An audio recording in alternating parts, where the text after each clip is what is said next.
and welcome to another what's in my bag video. I feel like my channel is becoming a crazy bag channel, but that is certainly not my intention. I just love sharing my love of handbags. Today I'm excited to share my current favorite, which is the Mini Lady Dior in the color Latte, as well as share my must-have essentials, especially when I'm carrying a very tiny bag. I have always loved Dior as a fashion house and a brand because of their timeless, classic and feminine pieces, and so the Lady Dior has been on my wish list for quite some time. It took me a while to choose between the mini and the small, partly because it was such a big investment. In the end, I decided on the mini size because I just felt like the small size was just a bit too big for me, and I still find myself reaching for mini bags whenever I go out and carrying less and less, and so I decided to go for the mini, and I think she is so pretty. I've done a full unboxing on the bag, but let's run through some of the details here. The bag comes in this beautiful latte color. I would describe it as a creamy,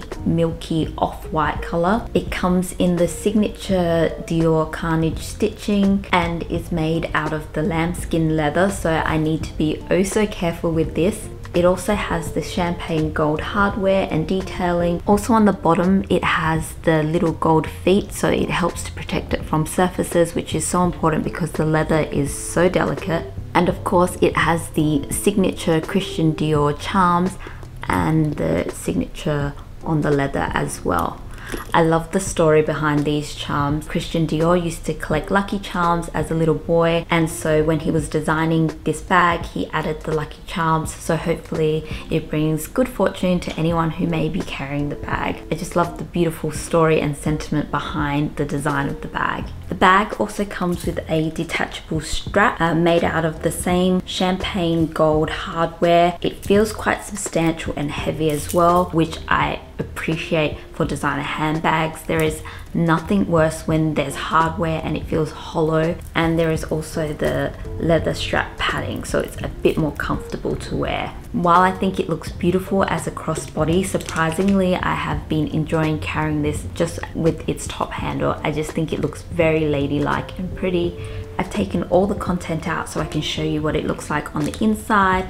It has the leather closure flap. I've seen quite a number of reviews where there is a love-hate relationship with this flap. A lot of people would prefer to see a zip closure. I don't really mind it. I find it's quite easy to get in and out of the bag, and I think if it were to have a zip, it would then be too stiff and hard to get in and out of. I've also read reviews where people have said it's quite tight, but I don't really have that problem. I'm not sure if it's just because I have really small hands, so I don't really find it too troublesome to get in and out of, but I can imagine that if this bag is completely full, it would be hard to get things in and out of there, but I usually don't pack my bags too full, so for me it's not so much of a problem. Inside the bag, it is a felt lining. The lining is made out of suede. It is the same beautiful latte color, so again I'll have to be oh so careful with that. And there is one zip pocket. I'm not sure if you can see there. That pocket is so tiny, I can't imagine putting anything in there. Another thing about this bag that I've discovered, that it does make quite a bit of noise, so people can hear you coming if it's very quiet. Like when you walk, you can sometimes hear the charm, so that's just another thing to think about. It doesn't bother me. I think it's quite cute, but it is quite a noisy bag. Another feature about the bag that I haven't heard being talked about is actually the handles. They don't actually sit flat, so what I mean is they don't sit against the bag, so when you put down the bag, the handles will either have to fall to one side or the other side. They don't actually fall flat on the bag, so that's just something to be mindful of. Usually when I store the bag, I try and keep the handle upright, or when I'm out with the bag, that's usually how it stays. But if you're looking for the flap to go down, just note that the handles don't fall flat on the bag. It doesn't bother me too much. Usually when I place the bag down, it will just lie like that. So that is an overview of the bag, and I'll share what I keep inside.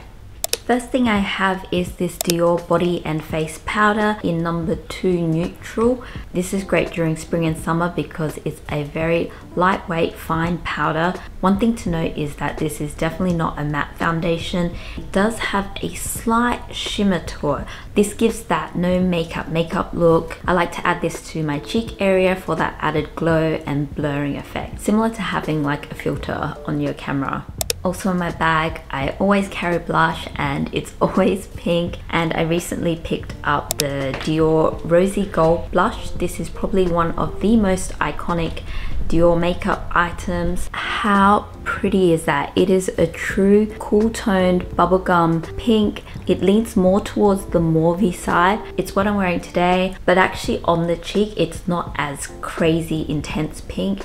I actually like to add quite a bit of blush, but then I'll usually buff it out with a powder so it gives that blurring effect and it's not too crazy looking. I absolutely love the Dior blush. I think it's so pretty. This will be in my collection for a very long time. In my handbag, I always make sure I have concealer with me, and one of my favorite all-time brands for concealer is NARS Light Reflecting Eye Brightener Concealer in Golden Eye, but I can also use this on my face. I love the NARS concealer range in the pots because the texture is so creamy, so light. It never feels cakey or heavy, but the coverage is so natural looking and so beautiful. I've purchased so many little jars of NARS concealers, and there is so much product in these pots. They usually last me for at least 6 months, so I love the value of NARS concealer as well. So that will go in my bag.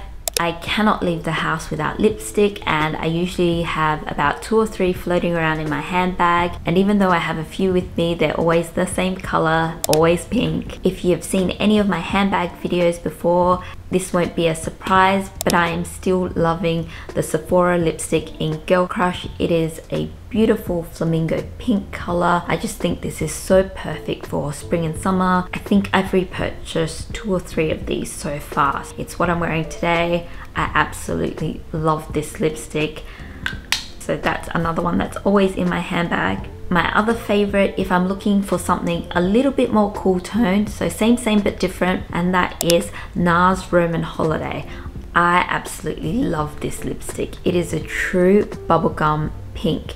I love the creamy texture of this lipstick. It feels almost like a balm, but provides this milky pinky wash of color. It's so beautiful and so flattering. It's not too heavy. I can definitely still see my natural lip color as well, so it's kind of like that My Lips But Better with a touch of pink. Another thing I can't leave the house without is perfume, or in this case my body mist. I'm still loving the Sol de Janeiro Brazilian Crush in Cheirosa. It smells like Brazilian jasmine and pink dragon fruit.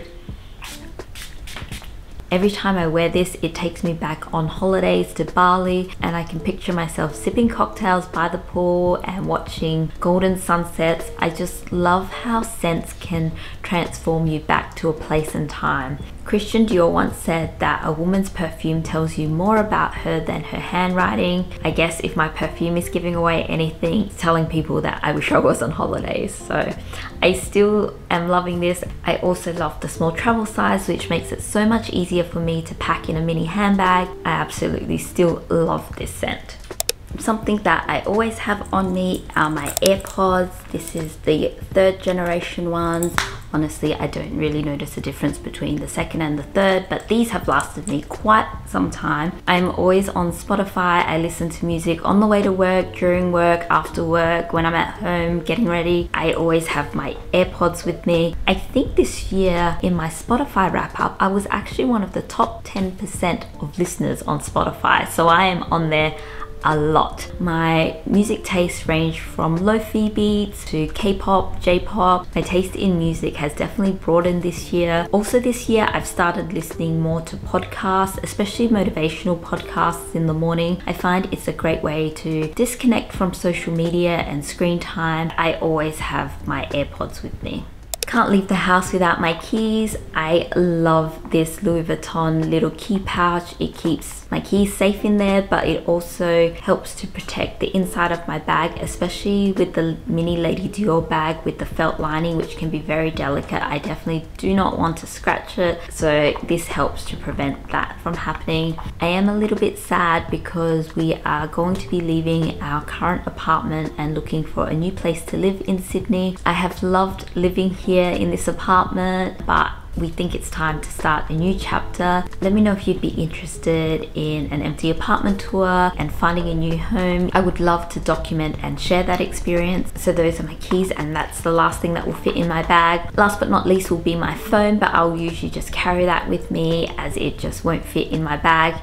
I hope you enjoyed the what's in my bag video as much as I love making them. I have quite a few on my channel, so definitely check them out as well. I hope you have an amazing day no matter where you are in the world, and I'll see you in the next one.